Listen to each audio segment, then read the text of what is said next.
Good morning, good morning. I'm Deputy Mayor Sheena Wright, and today is a very, very special day here at City Hall. Mayor Bloomberg, welcome back home. Right? And Mayor Adams, we welcome you back to City Hall. Although we do feel that you never left. You were here day and night. As Deputy Mayor for Strategic Initiatives, I've worked with the mayor to invest in our children's future, from funding childcare for toddlers and working parents to providing job opportunities for young people through our summer youth employment program. We have brought everyone into this mission, from public to private partners. With Mayor Bloomberg, we are extremely excited to launch another program to meet our children's needs. On that note, it is with great pleasure I introduce Mayor Michael Bloomberg. Sheena, thank you. I forgot what it was like to stand up here. I did it for a few years, so as I remember. How many years was that? Anyways, Sheena, thank you for all the great work that you're leading on behalf of our city students, and it couldn't be more important or more urgent. Our administration, as you know, had a chance to work with Sheena back when she led the Abyssinian Development Corporation and later the United Way, and it's great to be joining forces with her again. And thank you, Mayor Adams, for all of your leadership in confronting the big challenges that our city faces, and for welcoming me back to City Hall. This feels just like the good old times, except that when Room 9 asks a really difficult question, I'm going to say, you handle it, not me. But seriously, I was glad to have the chance to welcome back each of my predecessors to City Hall, and I'm glad that you're carrying on that tradition.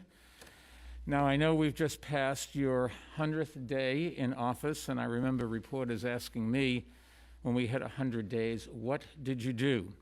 And I said, well, we built a team. And they said, yeah, but what did you do? And I said, we built a team.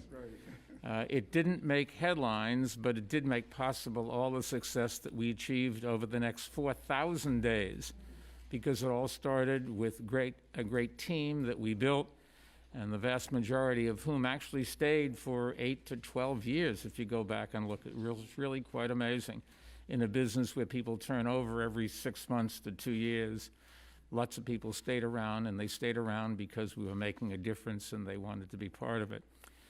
Mayor Adams has been building a strong team, and it's great to see some of our administration alumni among the commissioners and senior staff. So I really am very optimistic about the future of the city, especially as the worst of the pandemic, I hope, finally seems to be in the rearview mirror.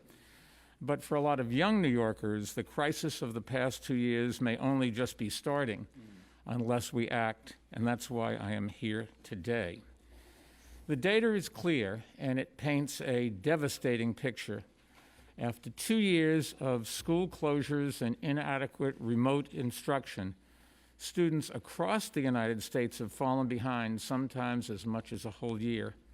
And the harm has fallen heaviest on the children who were too far behind, especially low-income Black and Latino students.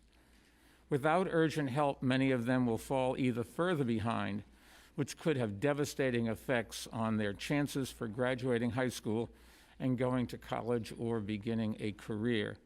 That would be a disaster for them, but also for our city and our country. Here's one way to think about this moment. Right now, scientists all over the world are studying long COVID to understand it and how to treat it. Well, what we're talking about today is the educational equivalent of long COVID. The good news is we know how to treat it: extra help and intensive instruction, and we've got to provide it, and we're going to start right now. We can't let a whole generation of students suffer from long COVID when it comes to their education, and I know the mayor and chancellor feel the same way. They both deserve credit for recognizing the crisis and taking immediate action by expanding the city's summer school program called Summer Rising. That's a critically important step, and it will help an awful lot of students. This really is an all-hands-on-deck moment. Private sector and philanthropic groups have a duty, I think, to step in and do what they can, and our foundation is going to do our part. Together, with a group of partners, we're committing $50 million to help charter schools create or expand summer school programs that will provide a coverage of an average of 5 weeks of additional instruction in math and English. All charter schools serving students in grades K through 12 are eligible to receive funding for the program, which will target students who are most in need of extra help. Schools can apply for funding starting today through the website summerboostnyc.org.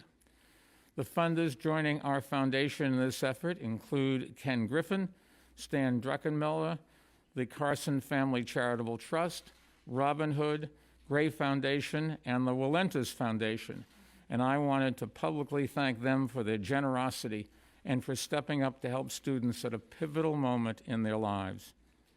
Improving schools for every child in every neighborhood has always been a priority for our administration, and I'm glad to say we made significant progress closing achievement gaps that exist between students of different backgrounds. Opening charter schools under the direction of Chancellors Joel Klein and Dennis Walcott was one of the ways that we did it. Our city and our nation failed too many students during the pandemic, and now we've got to go above and beyond to get those kids back on the track that these other guys started. This summer, I think, is a valuable opportunity to make up for lost ground, and we're not going to let it slip by. So let me again thank Mayor Adams, Chancellor Banks, and Deputy Mayor Wright for taking action and for their partnership. It really is going to make a very big difference for a lot of children, and our team at Bloomberg Philanthropies, run by Patty Harris and Howard Wolfson, is glad to be part of this and to support the mayor and his team as they work to address the crisis in our schools. Let me now do something I wanted to do for a long time, turn it over to the mayor.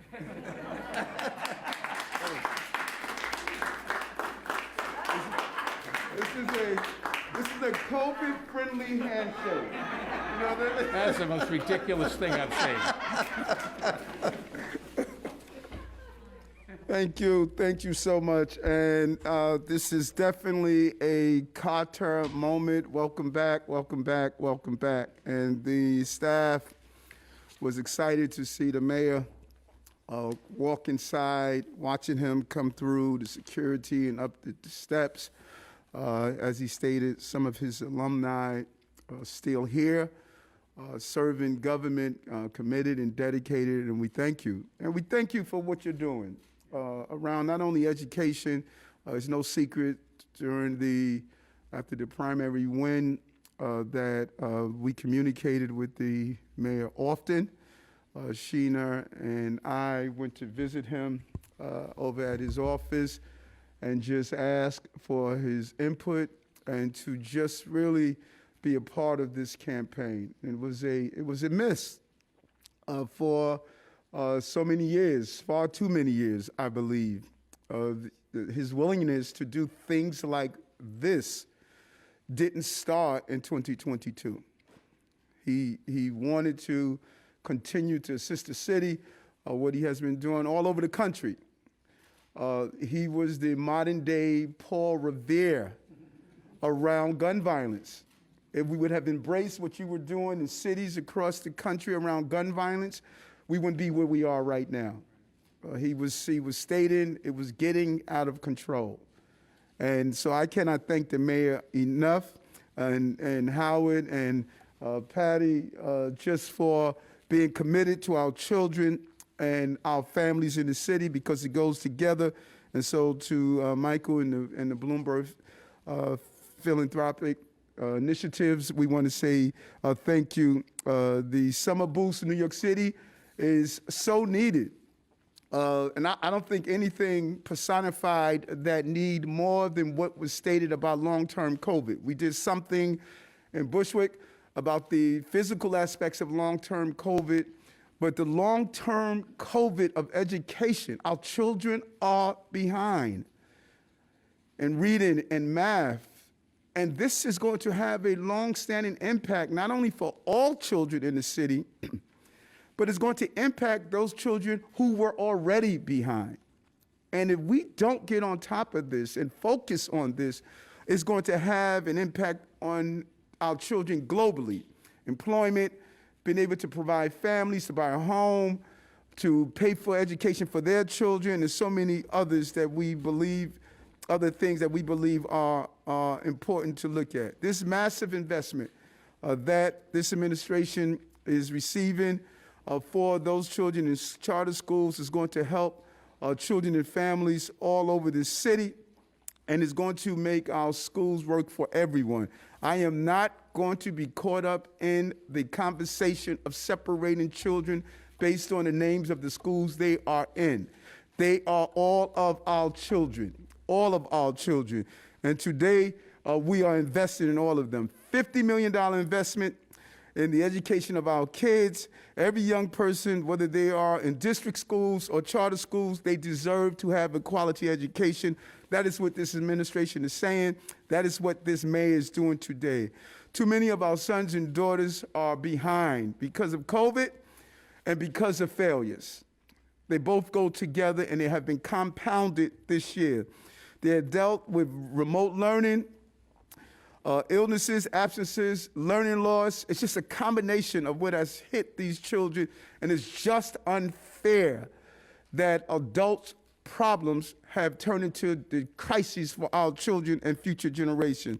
And I said it before, and I'm going to continue to say it. Starting out behind instead of starting out ahead is something we have to move away from. And it's time not only to catch up, but for our young people to move forward, and that's what we are going to do. And we know if we expand opportunities at the earliest possible age, we can set out our kids on the right path to success. And programs like Summer Boost, New York City, are going to help us accomplish that. It's going to give our chancellor the boost he needs to continue the great work that he's doing. It will reach 25,000 K-8 students in the New York City charter schools, 25,000 children. That is something that we need to all be pleased with, and just not only put them in the classroom, but put them in a class of their own where they receive an opportunity to learn about reading and math fluency. And the math issue is a huge issue. We're falling in reading, but the studies that we witnessed during the campaign, we saw that math is a problem. And it's an indicator of the success of our children in the future. Every young person in the program would get a chance to grow, to learn, to explore their talents and imagination. What I like about this is that we're going to turn our city into a classroom, something the chancellor talks about all the time. Our city must be the classroom, not only the sterilized environment of a classroom building or school building, but this entire city. And it complements the work the city is already doing through our Summer Rising program. Thank you, Sheena, for the visionary of the Summer Rising program. I believe all-year school. I made that clear. You know, that summer gap, that summer loss, our children need to have structured education throughout the entire year to catch up and to exceed. We're going to be serving in our Summer Rise program 110,000 K-8 this year, the largest summer program in our city's history. We keep saying the largest all the time, and I don't think people get that largest part. Largest summer employment, largest investment in this, the largest in this, the largest in that. Whenever we see it, people miss the largest. I keep breaking records, and people continue to ignore the records that I'm breaking. You know, the largest. All they know is, well, you know what, you ex-police. But we are investing the largest in all the areas in children and families. And that needs to be talked about more because it's not talked about enough. And it's about giving our kids a safe space. During the summer months, crime increases. Our goal is to place our children in safe spaces so that we can bring down the violence, bring children into safe environments so that they can continue to grow and learn and prosper during the summer months. And this is the goal that we are going to accomplish We're assuring every young person is given an opportunity to exceed and no one is left behind. Could not have been done without the partnership with the mayor, and I cannot thank him enough. And it's only the beginning of the things we're going to do together. We're going to stay close with the foundation. Sheena has Patty and Howard on speed dial. You know, the mayor and I speak routinely about different ideas, learning from those things that are best practices globally. New York is a global city, and we are going to learn across the globe what people are doing successful so we can make sure we recover ending the inequalities that are in the way of prospering the lives for the people of this city. So again, to your entire team, our entire team, realize that we are one team. We put on one jersey on January 1st, 2022, and that jersey states Team New York. Team New York. And we don't leave anyone behind in this pursuit. Thank you very much, man.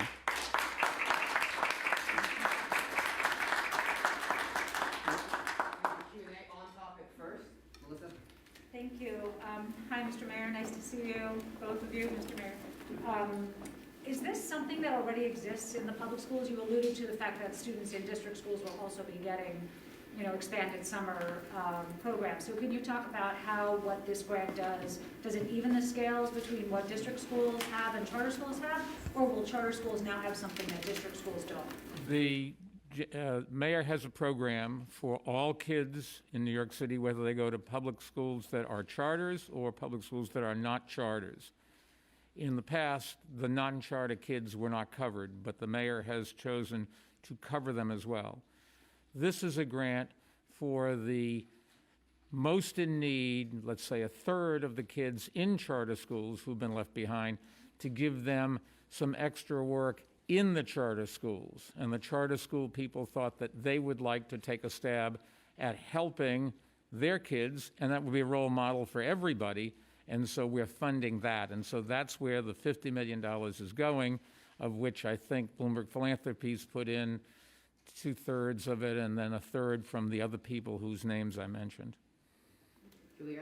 Yes, Mayor Adams, how important is it to have Mayor Bloomberg in the fold and to provide not only his experience and advice, but some of the issues he's focused on, education, guns?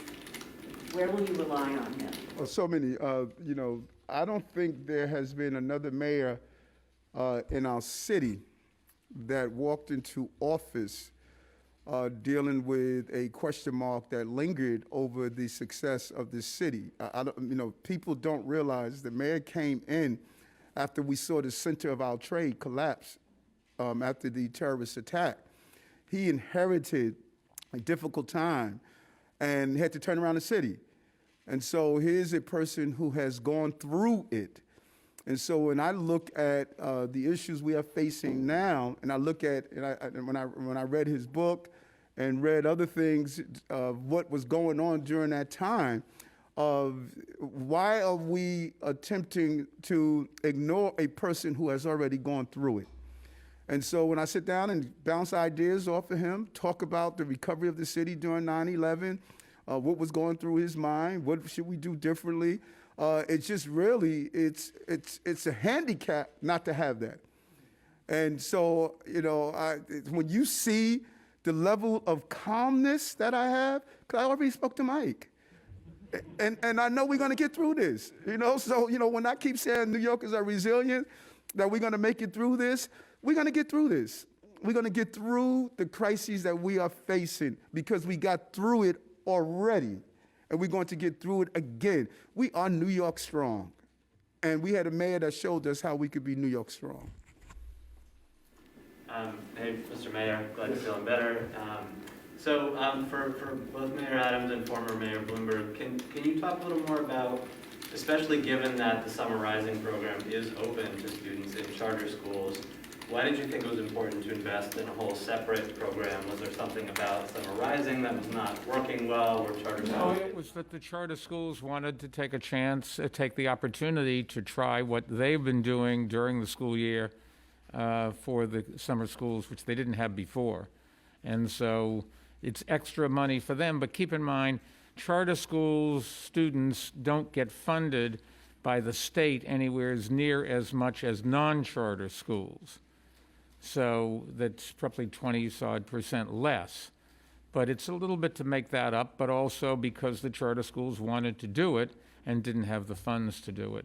But I want to emphasize that the mayor's program is for all students, whether they go to charter or the more traditional schools. This question is for Chancellor Banks. Could you talk about, have you done a full survey of your staff for the DOE Summer Rising program? Do you have an idea of how much staff you will have? That includes, will there be the option for paraprofessionals and other aides for students? So we are in the midst of all of that now. The word has gone out to school staff, school leaders, paras. So we are putting all that together now, but we're fully confident that we'll be able to fully staff our schools for this summer. How big is the staff approximately that you would need for Summer Rising? I would have to give you the numbers on that. I don't know off the top of my head what the specific numbers are, and we've expanded it from what it has been in the past. As the mayor said, it's going to be the largest one, but we can certainly get the specific numbers to you. But the preliminary analysis that we've already done, because we were also concerned as we're expanding and ensure that we have the teachers and the support staff that we'll need.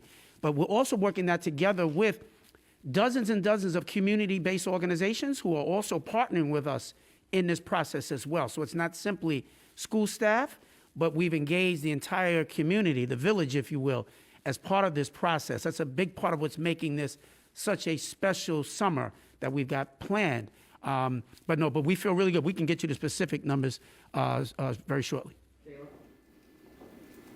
This is a question for Mayor Bloomberg. If you could talk about how hands-on you all will be with the planning of these activities versus the... Sure, about how hands-on you all will be with the planning of these activities versus the charter schools themselves, and if it comes from, if the former come up top, what the balance is going to be between those enrichment activities and more traditional in a classroom setting learning. I'd love to tell you I heard you, but I didn't. One more time. Sure. A little bit louder. Sure. I'm asking about how much of the planning will come from you all versus from the charter schools themselves, and if the former, what the breakdown really is between the enrichment activities, getting out to the city. Howard Wilson would be better able to answer it since he designed the programs. So it'll be a rigorous program of academics, math and reading specifically. There will also be the kinds of activities you would associate the kids would probably rather be doing in the summer as well, social and emotional learning, recess. We have a model curricula that has been used in other summer programs around the country, designed by a company called Lavinia. That we will be making that available to the charter schools. Some charter schools will probably choose to use their own curricula. Some of the larger networks have already been running programs like this and probably have a sense of how they'd want to do it. We're going to let them do that.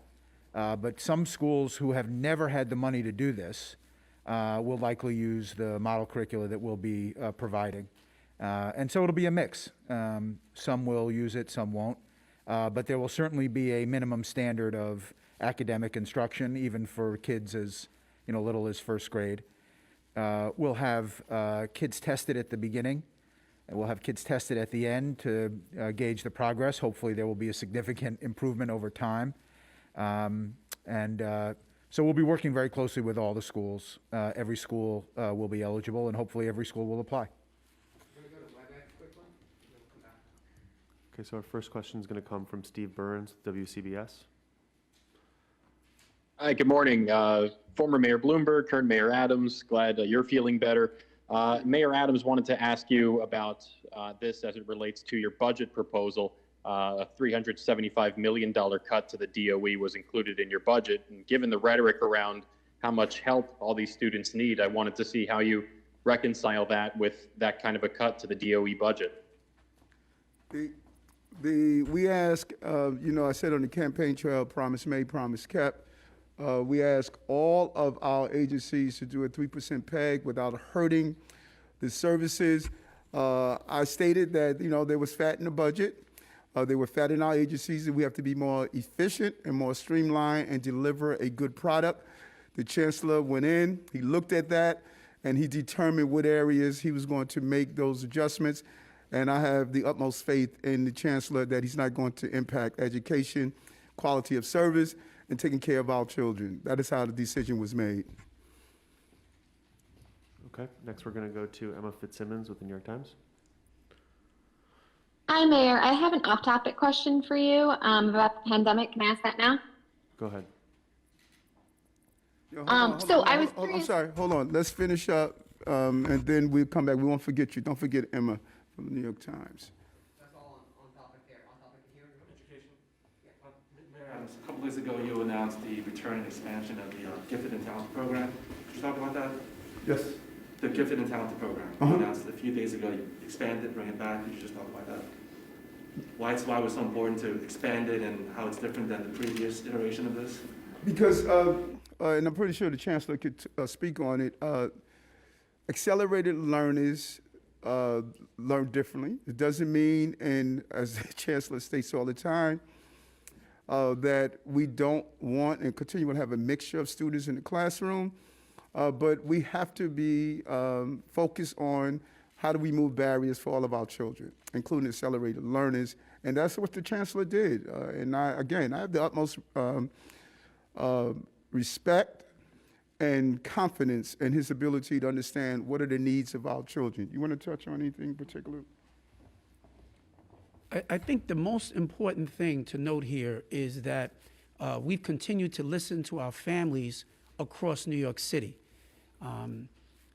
Gifted and talented programs are something that communities have wanted across New York, and we responded to that need. So, there are students who are accelerated learners, and we thought that that was really important to double down on the investment. In fact, as we traveled around the city and we spoke to community leaders and elected officials, they unanimously said to us, don't get rid of the program, expand the program. There are many parts of New York City that did not have gifted and talented programs at all. And they said, and we want them. And so the goal was to do that. While at the same time, the biggest part of our job is to ensure that there's a quality educational experience in every school. So that's well beyond our gifted and talented programs. We think that we can do both. That is what our mandate really ought to be. It's not this or that. That's why I'm so excited about this announcement. There've often been set up these false barriers between traditional public schools and charter schools. They are all of our children, and we've got to knock down those walls of separation, and we should be learning from each other and supporting one another. And I think that's why it's so important to see Mayor Bloomberg and his team back here today. It just is another example of Mayor Adams and his ability to break down those barriers and to bring us all together. And that's what we're excited about. Let me add something to that. The mayor and the chancellor talked about expanding the elite school system for those kids who really can do great academic work, and they can benefit from that. You will have a lot more kids that could benefit from it and could qualify if we improve the results coming out of K through 9 education. And unless we do something about that, you are never going to eliminate racism, eliminate poverty, stop crime, or doing any of these things. A kid that does not have an education doesn't have a chance. They fall off cliffs with monotonous regularity, and we're the ones that are responsible. And hopefully this chancellor and this mayor will focus on that, and will get more kids to be able to move up, do more work, do higher challenging work, get to more elite schools, and go on and have great careers and contribute to society. But it is in our hands. The bottom line is we are not doing a good job in any part of our education. We can do more, and hopefully these two will do it. Mayor Bloomberg, is this at all part of your $750 million plan to expand charter school seats? Or is We'll this talk separate? about that at another time. But is this part of that, or is it separate? No, it's in addition to anything else that we're working on. And how many schools do you anticipate participating in the program? So there are over 200 schools that are going to be eligible. They're probably not all going to apply. There are some that may apply, may not, get the money for whatever reason. But my guess is that a good portion of the K-8 schools in the charter system will apply and get it. And that is for the, let's say, the most challenged 30%, those that really are struggling more than the others. And how are you evaluating that? Could you step up to the mic? the podium. So, Could you step up? Thank you. Thank you. We've got a team at Bloomberg Philanthropies that will be evaluating the applications. The application process begins today. As I said, I hope that every charter school in the city applies. They may not all apply. Our expectation is that the vast bulk of the applications will be approved. The goal is to obviously help as many kids as possible, so we're going to try to do just that. And then, our team will be evaluating the submissions and evaluating the learning experience as it extends through the summer. We're going to take off-topic questions now. I think the mayor? Yeah. All good? You like to sit? You don't want me to do anything. I touch you at all. I would love to be here and help you. I think it's a good experience for you. And I look forward to watching you do this for many, many years. Chancellor, do a good job. I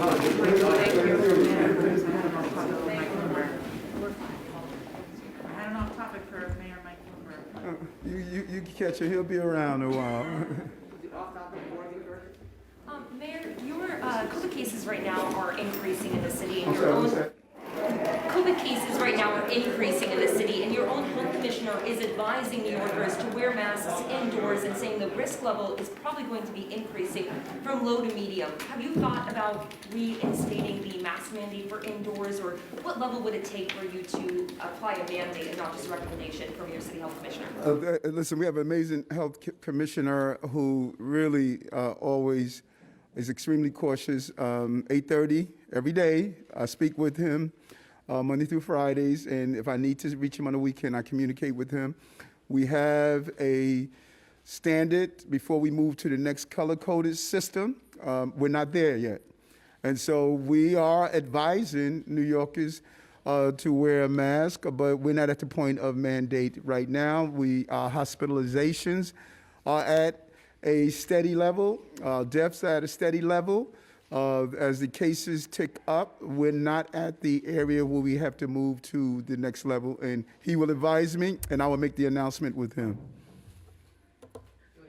Yeah, Mr. Mayor, earlier last week, you spoke about these, sort of softer metal detectors to Yes. possibly place in transit.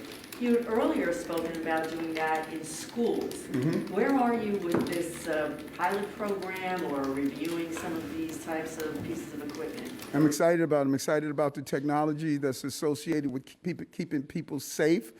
We want to get it right. We want to make sure that the technology is foolproof. Based on our preliminary reviews, it is extremely promising.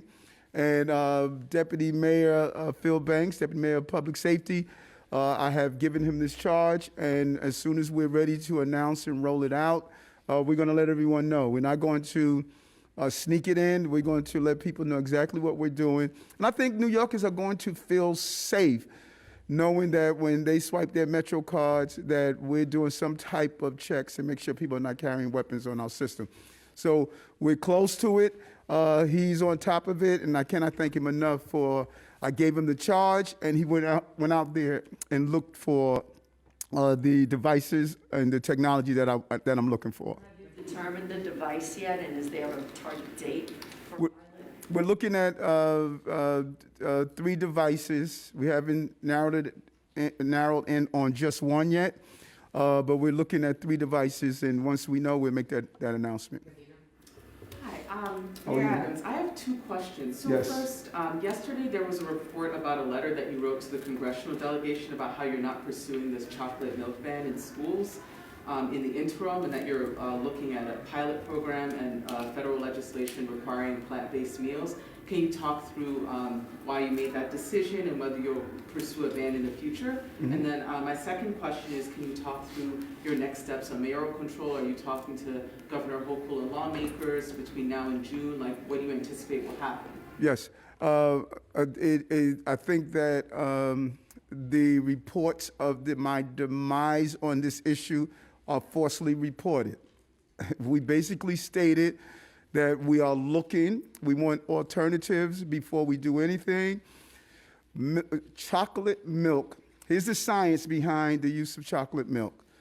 If you make it sweet, it encourages children to drink more of it. That's the science. Not realizing making it sweet is adding sugar. That sugar causes health issues. So you don't encourage behavior based on bad health practices. So we want to make sure before we replace it, we want to give alternatives, and that's what we're asking Congress to do. And those who call it vegan juice, I don't even know what the heck vegan juice is.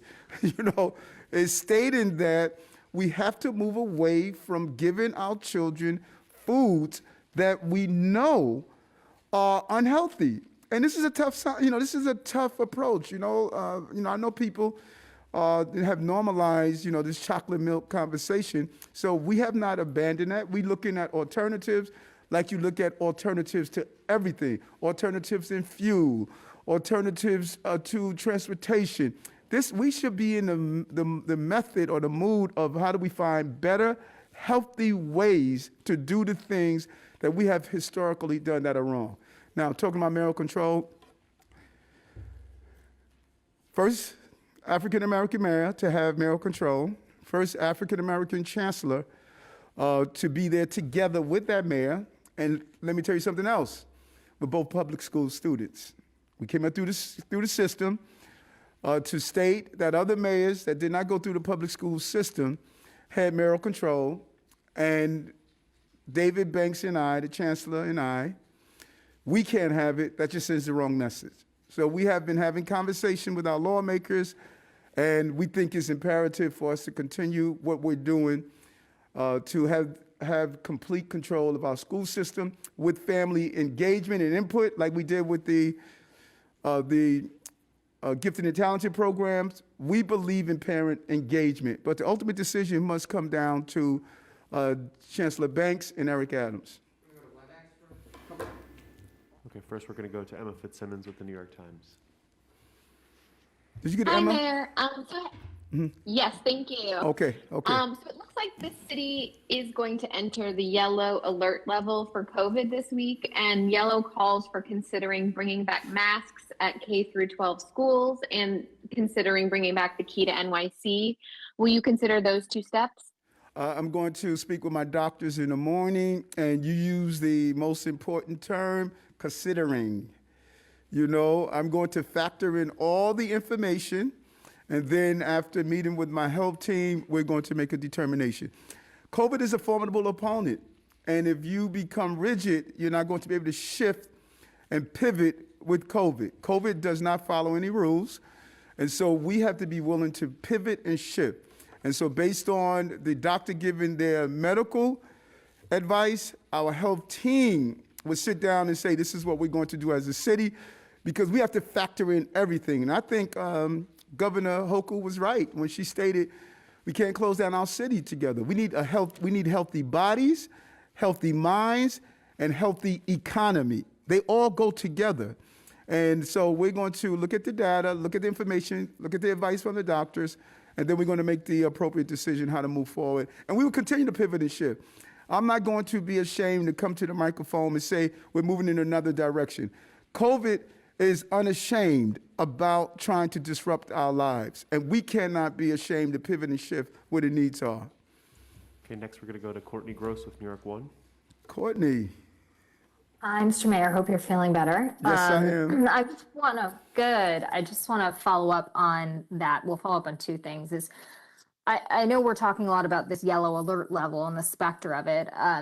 When is this decision going to be made? Is it tomorrow? And why such a reluctance to bring back a mask mandate? And I ask that just because we've obviously seen other cities like Philadelphia do that. And you talk about shutting down the city, but wearing a mask isn't exactly shutting down the city. And then just on a separate topic, will you be inviting de Blasio and Giuliani to City Hall? Well, I just love Courtney, you know.